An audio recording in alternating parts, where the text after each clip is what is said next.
playlist. They still make you click all those buttons. All right, 2.2. Problems 2.2.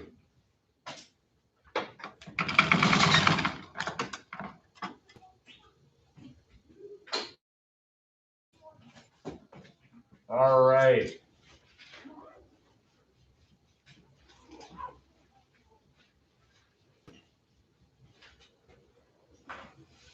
I rolled this up at one point and I said to the algebra students, okay, I want to talk about this for a couple minutes. And they all went, ah! It was awesome. And then I let them in on the secret that no, it was calculus. I love freaking out my algebra students.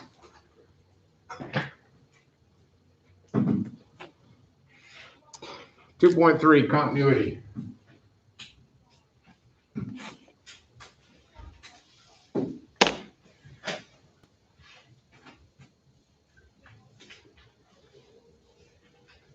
Here's the synopsis.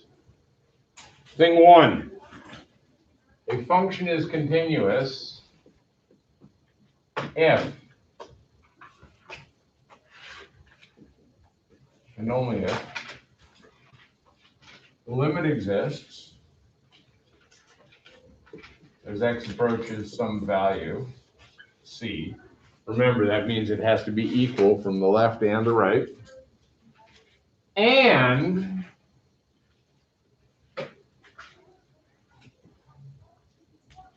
that limit is equal to the value of the function at c.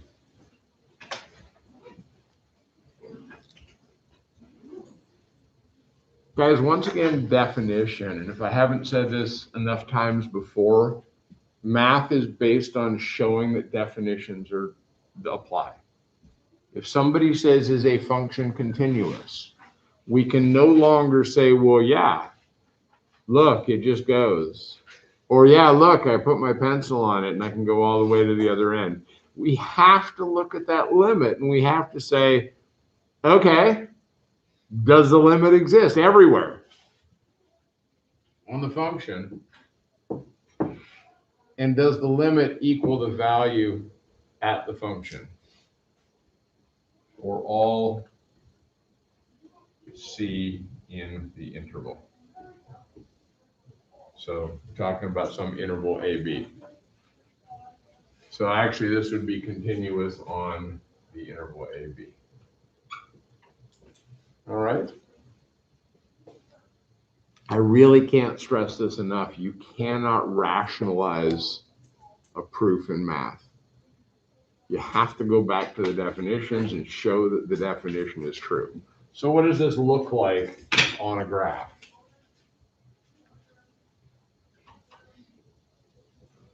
Notice that the limit as I approach from below is equal to the limit as I approach from above. And notice that f of c is equal to that limit. Notice that the limit exists, but f of c is not equal to that limit. And notice that the limit does not exist.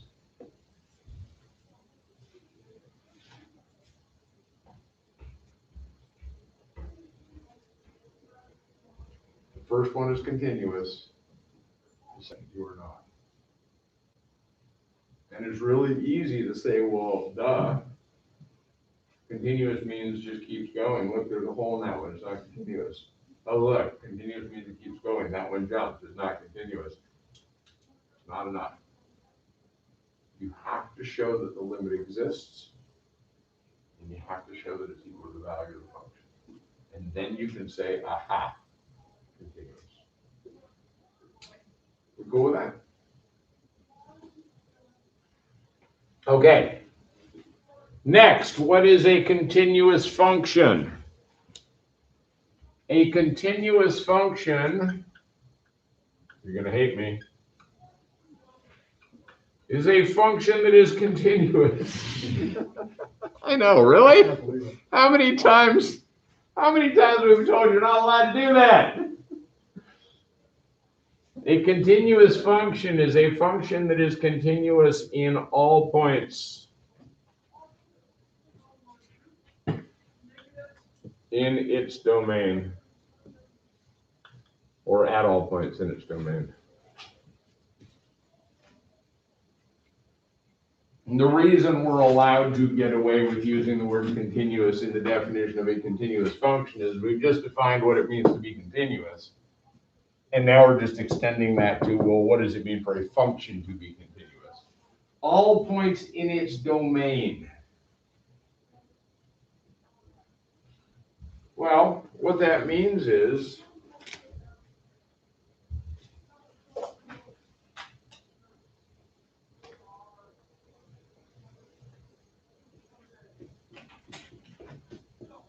that's a continuous function.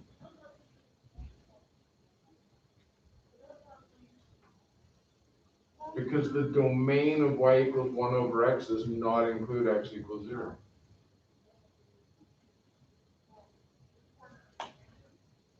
If we don't put in the restriction in its domain, then technically hardly anything is continuous.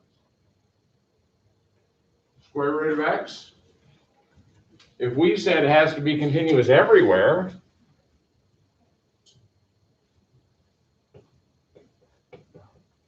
then that's not a continuous function, because look, it's not continuous over here. Well, it's not continuous over there because it doesn't exist. And it's not fair to say you can't be continuous if you don't exist everywhere. So in the interest of being fair to functions, we say if the function doesn't exist somewhere, if it has a domain restriction on the function, we're not going to hold that against the function. We're still going to say, oh, look, you're a continuous function where you're defined. All right? Polynomials, continuous everywhere. Y equals x squared, domain, negative infinity to infinity. E to the x, continuous everywhere, because it goes from negative infinity to infinity. But as soon as you introduce a domain restriction, y equals 1 over x not 0, still continuous, but there's a discontinuity at x equals 0. Y equals square root of x, continuous for all 0 and positive values of x. The continuous at negatives doesn't exist at negatives, so we don't care. Not even talk about it. All right? It's the uncle we never talked about.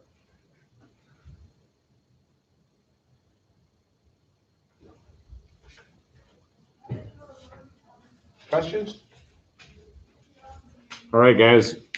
We got one more, which is just so darn obvious that you're going to want to know why I'm talking about it. But once again, you have to define things mathematically. You can't just claim that they're true. And it's defining them that makes it math instead of just argument. The intermediate value theorem. Intermediate value theorem. Abbreviated, you guessed it, IVT.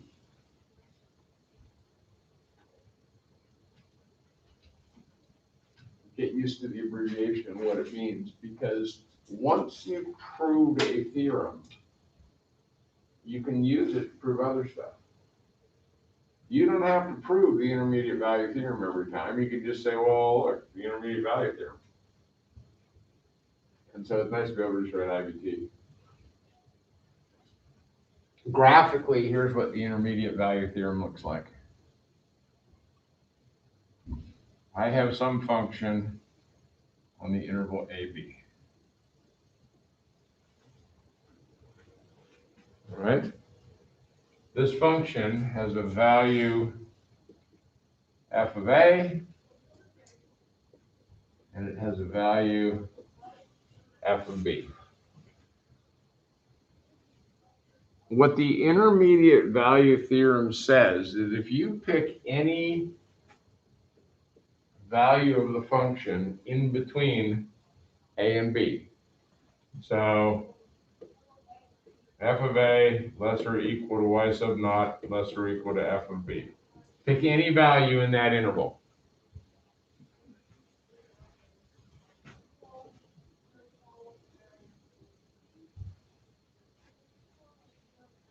Then that c must be between a and b. So y is equal to f of c, y sub naught, and c has to be in that interval.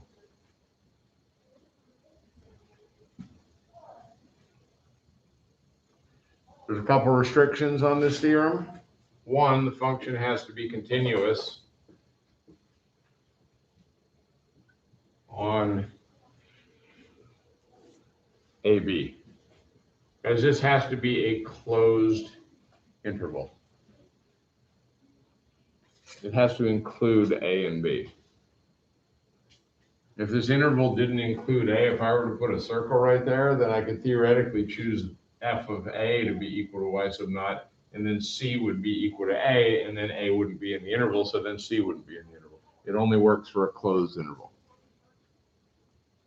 All right?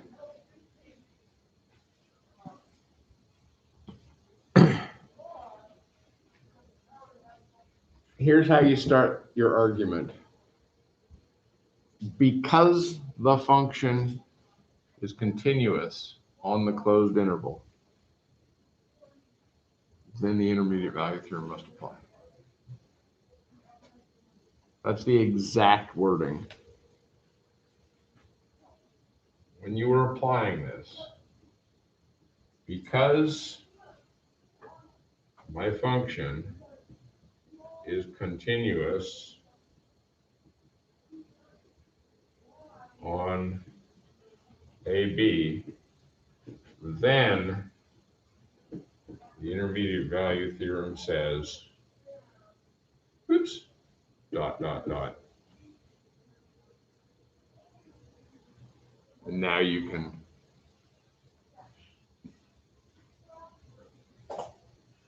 proved whatever it is you needed to prove, okay? Get used to using that kind of wording. We're going to see a lot of theorems over the course of this class, and those theorems, every one of them depends on some prerequisite. I have a continuous function, and therefore, if this is not a continuous function, then this might not apply.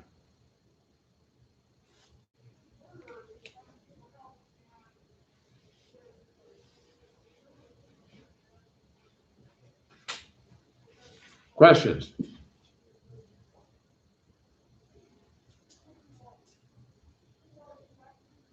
Willem. What does the theorem actually say? The theorem says that if f of x is continuous on the interval AB, the closed interval AB, and there is some value of the function between f of a and f of b, such that that value is equal to f of c, then c must be between a and b.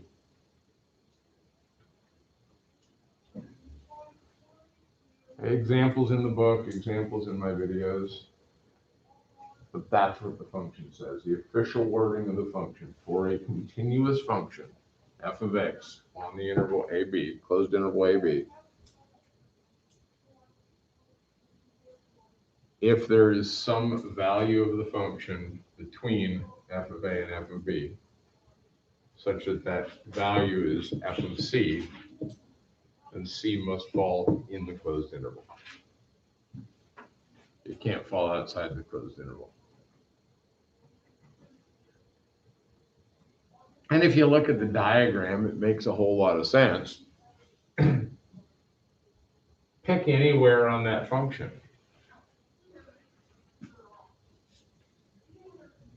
No matter where you pick on that function, the x value of the point you picked is somewhere between A and B. And therefore the y value that you chose, which is between there, has to match up with that. Now notice that you can't pick this as your y sub naught, because it's not within the range f of A and f of B. I mean, it still has a value of x that's in the interval, but that right there, here, let me draw this one. This point right there doesn't really qualify for intermediate value function. I'll call that y1, and I'll call that d. Even though you could pick that value and say, oh, look, it's still in there, you can't use the intermediate value theorem to prove it has to be in there, because that y1 is outside the range of allowable values. What we're saying is that if you pick any number in here, It's in between. then you got an x value between A and B. That doesn't exclude the possibility of there being values outside. It just means that you can't say for sure that this one, you can't use the intermediate value to say for sure, the intermediate value theorem to say for sure that that would be true here. But you can use the intermediate value theorem to say for sure that it would be true in here.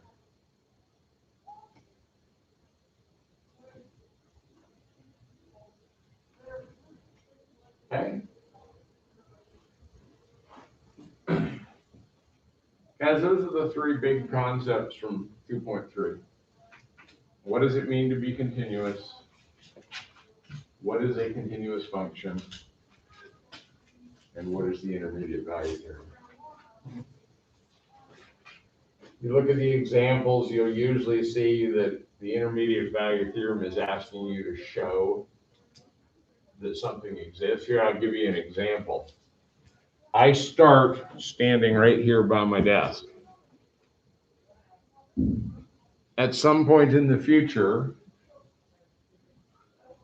I end up standing over here by the door.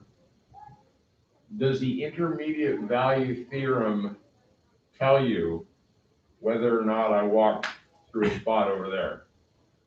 And the answer is yeah, because my movement is a continuous function. If I started there and ended here, I had to walk through all those spots in between. Now, might I have started here and wandered around and looked at Alex's work and looked at, oh shoot, Eli? Yep. Eli's work, and looked at Michael's work, and then ended up here? Yeah. It doesn't say how I got from there to here. But when you're looking at an XY graph of my meanderings, at some point, I must have been here somewhere. Because there's no way to get from there to there without going through here somewhere on this particular value of X. That's been the basic idea. Now, why wouldn't you just say, well, yeah, duh? Because what if you're just collecting data points? You're watching me teach and I'm standing over there. You drift off for a bit and you suddenly wake up and I'm standing over here. Whoa! Mr. Harmony just teleported from one side to the other. No, of course not. And I say to you, I say, Skyly, what happened while you were asleep? She would be able to say, well, Mr. Armerding, the intermediate value theorem says that you must have passed through those points in between. Because your movement is a continuous function. Boom. Now she knows. And she can prove it. Nobody could argue with her. Yeah. An acceptable answer if we do falsely. If it applies. If it applies. All right. Questions? Go. What do you got? hypothetically walk around the world and not have to do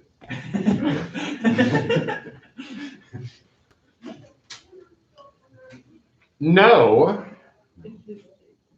because you're now redefining the problem to not be on a Cartesian coordinate plane.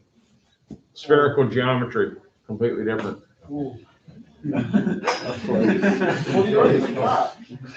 Sort of like the fact that people could start at different places and walk to the North Pole, but not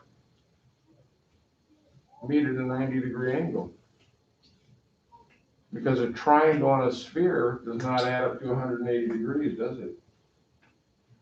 If I'm standing there and I start walking north, do you agree that I'm walking 90 degrees to this line of latitude? Longitude? Let's get that backwards. Which one goes this way? No. Latitude or longitude? Let's just say latitude. Latitude, yes, yes.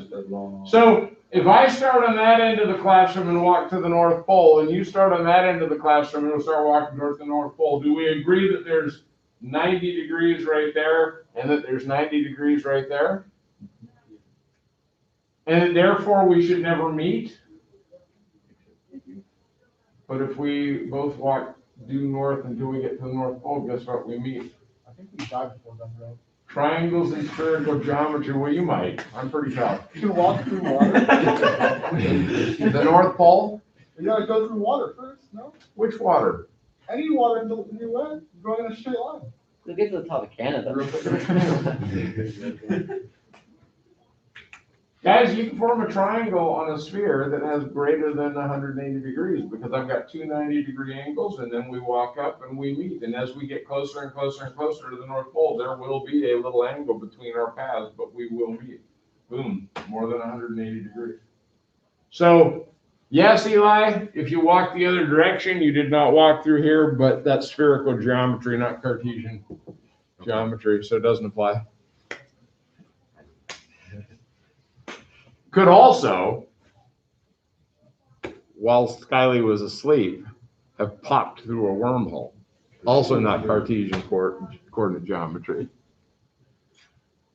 Too bad though, she missed it. It was really cool when I popped through that wormhole. You guys were super impressed. It was like this weird purple light, and then I poof, and there was like this sort of weird smell of sulfur.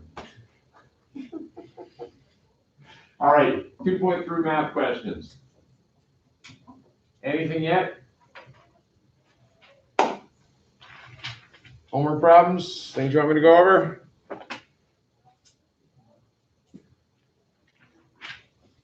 Jordan. I just have, I guess, one question for the quick review stuff. Yes? For 4 through 6, it says to find all the different kinds of. It says to find some stuff, but it doesn't say specifically to simplify it. So are we literally just supposed to substitute in what we need to substitute in and leave it at, or f of g and stuff like that?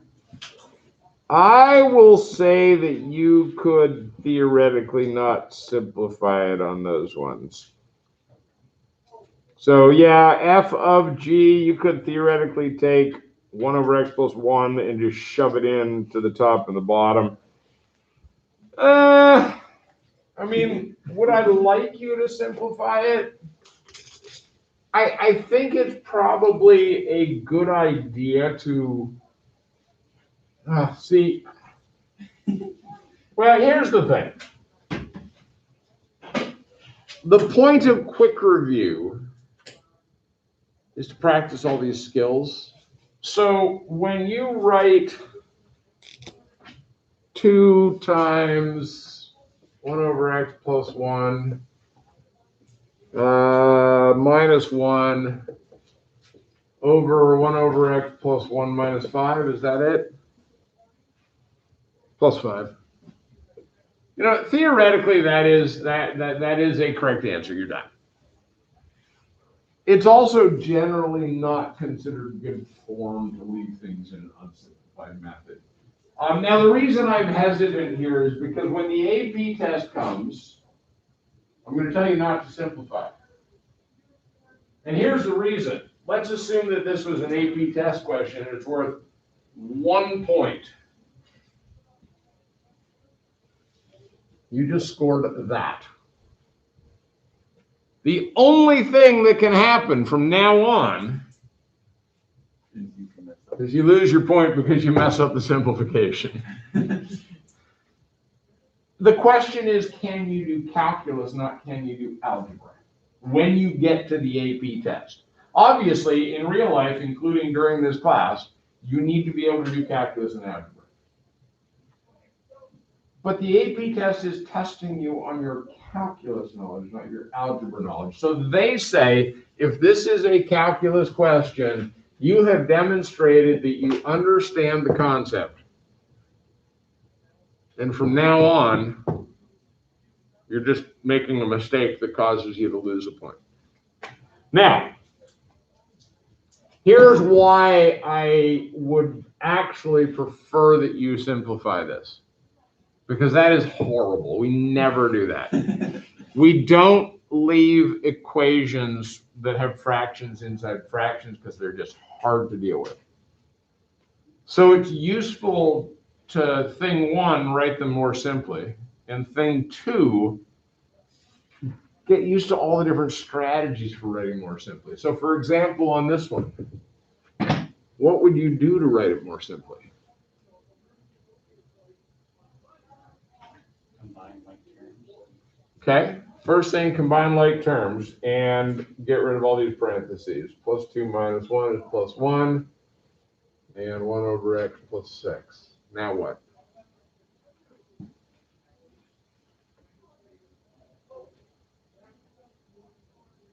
How about this? Multiply by 1.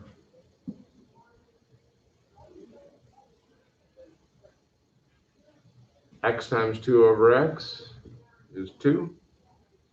X times x is x. X times 1 over x is 1. X times 6 is 6x. Boom, simplified.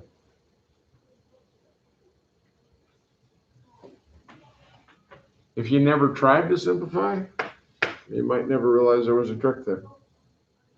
You can always multiply top and bottom by a denominator that appears on either the top or bottom.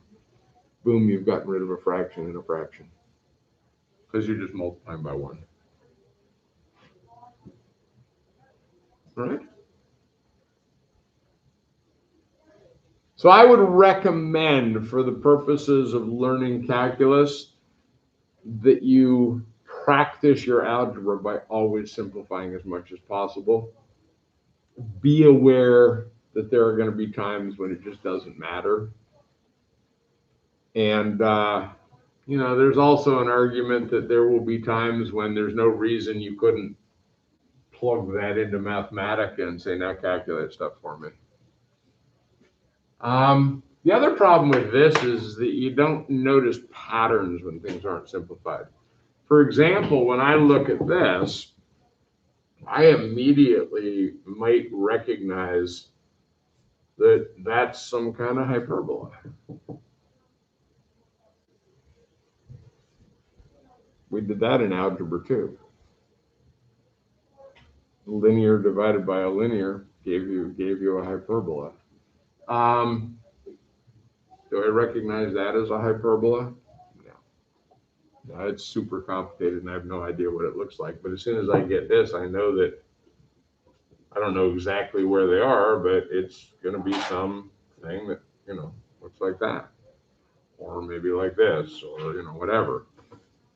But I immediately am one step further towards knowing what I'm dealing with because I simplified. Cool. Any more questions?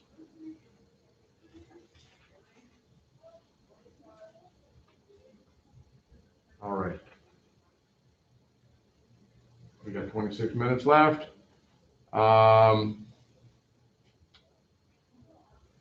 Do me a favor in Google Classroom. Start marking off when you've got the homework done and checked.